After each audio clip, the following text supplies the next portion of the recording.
Hi, today we'd like to provide you with some great tips on whiteboard care and maintenance. Now, we've all been in this situation before where we've accidentally used a permanent marker on the whiteboard surface.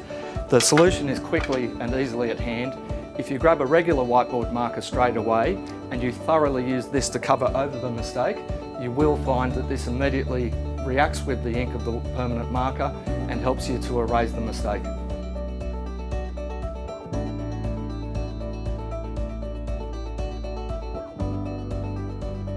So we've seen how the whiteboard marker helped to clear out that last issue. Let's have a look at regular maintenance of the boards that you're using in your classroom. We can't strongly emphasise enough that you should prioritise on using a traditional dry eraser in conjunction with a whiteboard cleaner. These are the best solution and your go-to. Sometimes the boards can sit there for a while and you can find that you do get that permanent marking. You do have a couple of options available. If you use an alcohol-based sanitizer, these are fantastic for clearing really troublesome stains. And I just use that in conjunction with a cloth, and basically we will find that that will clear up almost any solution.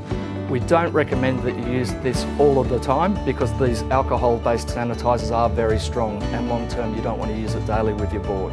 Another option that can work is that we've also known that toothpaste can be a fantastic cleaning solution. If you just use a small amount sparingly, that will take out almost any stain, and just use it lightly and rub off with water.